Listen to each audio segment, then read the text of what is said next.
To have such a vote of confidence toward Indigenous people and Indigenous storytelling, to get behind having a figure like that people can hopefully look at and feel connected to or inspired by, and you know, also hopefully that is represented in a way that is, I think, grounded and human and relatable.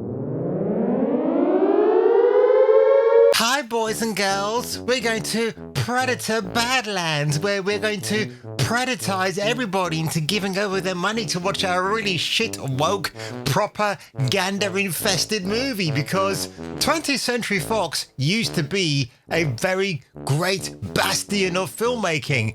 Then they were sadly usurped over Comcast and bought out by Disney. And what has Disney done with the Predator franchise since? Well, we got Prey, which was pretty good. A station that brought you trawler fishing can be fun. All you need to know about pins and hang gliding in a chest of drawers presents they, them, and then your gender is man, woman, non-binary. Predator Badlands box office loses and approaches $80 million. Holy shit. I mean, not surprising for a film that reportedly cost quite a hell of a dollar to make in the first place. I mean, look at that goofy ass picture right there. That's all you need to see, isn't it? It's Predator for the kids. Which again, when you think about it, is not the kind of message you should be sending out to kids. Badlands is now shaping up to be an even bigger box office dud than originally projected, with losses approaching $80 million as theatrical interest, or apathy as we like to say, completely collapses. What was once estimated to lose around $60 million is now tracking significantly worse as the film's domestic run fizzles out and international audiences stay away from this gay fest. And who can blame them? I mean, look, when I watched it, it was with a handful of 6 other people in Cineworld.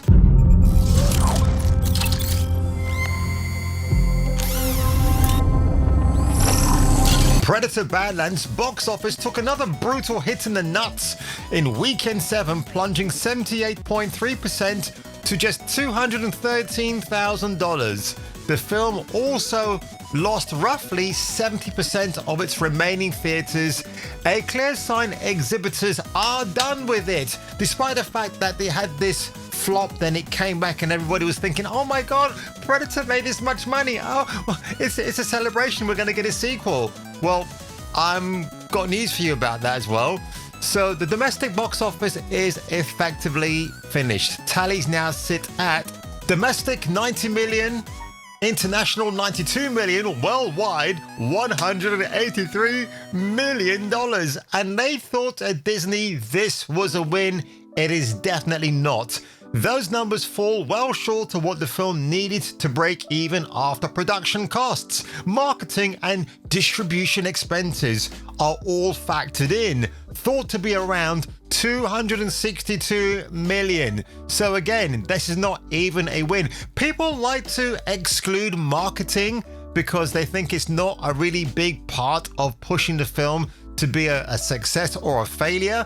And Disney was hoping that international market would help soften the blow, or in their case, BJ's. But that didn't happen. Overseas box office barely edged past domestic, and there was no late surge from key territories.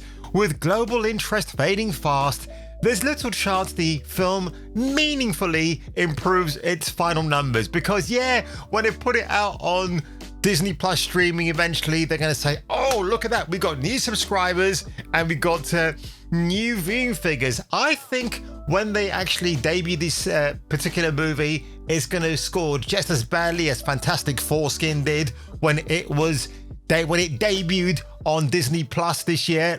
It was the worst audience views ever. Like hardly anybody watched it, which I thought was absolutely hilarious. Oh, no.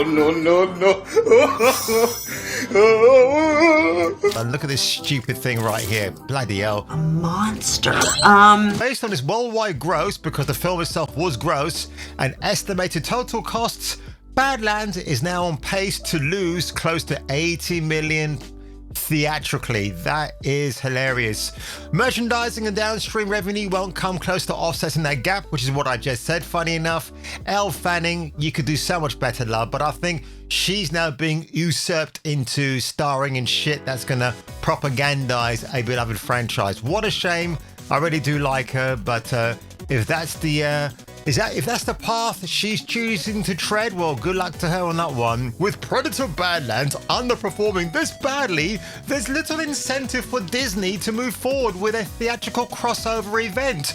Were they even thinking about doing that? You only had Wayland Yutani be mentioned a few times here, there, and everywhere.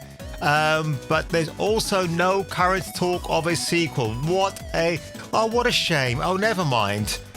If Disney decides to continue the Predator franchise at all, the most likely path appears to be streaming rather than theaters. A scaled-down release would limit risk and lower budget after the clear rejection, or rare rejection if you're looking up someone's asshole, of Predator Badlands by moviegoers. For now, Predator Badlands looks like the end of the road for the franchise on the big screen. By the way, I think that's not entirely true.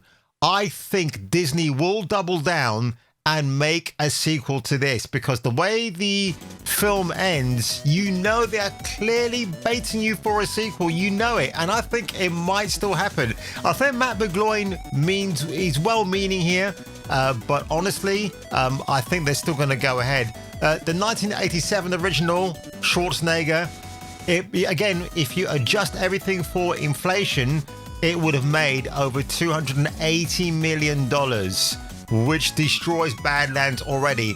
And look, I watched the AVP films from 2004 and 7, respectively, a few weeks ago, and I gotta say, both really enjoyable. Requiem is the interesting one because it felt like I was watching an 80s horror movie at times. Fucking aliens, wasn't it? Yeah, those dipshits. They were all over the place, but it felt like it was a horror movie in that respect. So I liked how they went with that. But I did like the AVP film from 2004 because it's directed by Mrs. Milla Jovovich.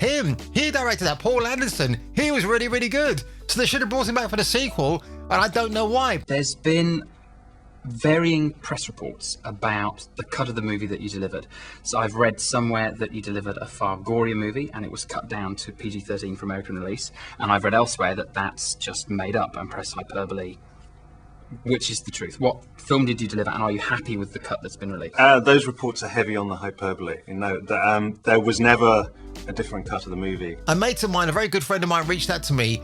He said, I saw Badlands. What was that shit? And I said, I tried to warn you, but luckily for him, he watched it online illegally for free. So he saved himself a few bucks by not going to the cinema like I did. He asked me, what are the better films to watch? I said, look, Predator 2 with Danny Glover, fantastic. Love me some Danny Glover all day long. The guy's a great actor.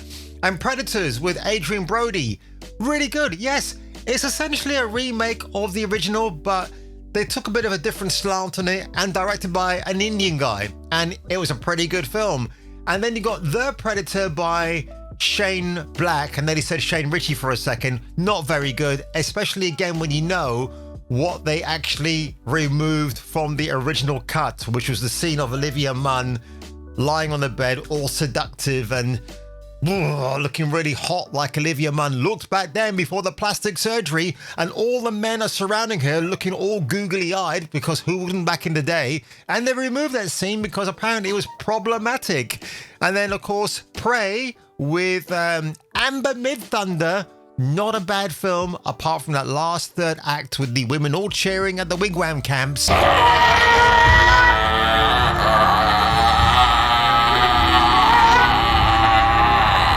And there you have it, folks. So again, it absolutely serves Disney right that this has happened to them now.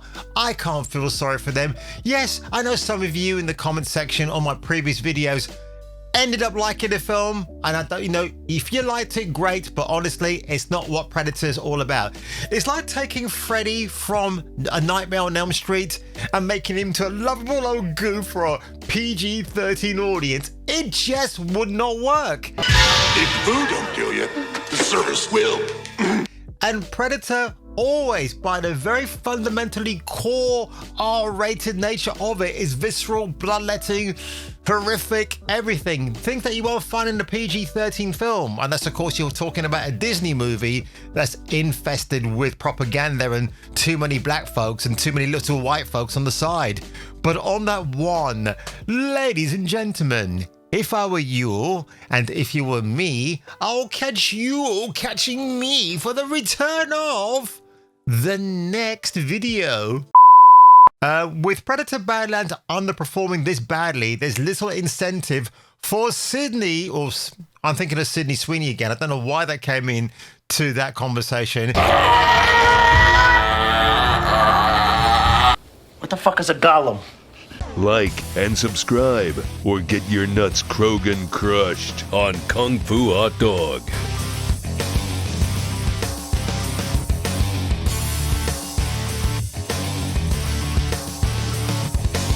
Right?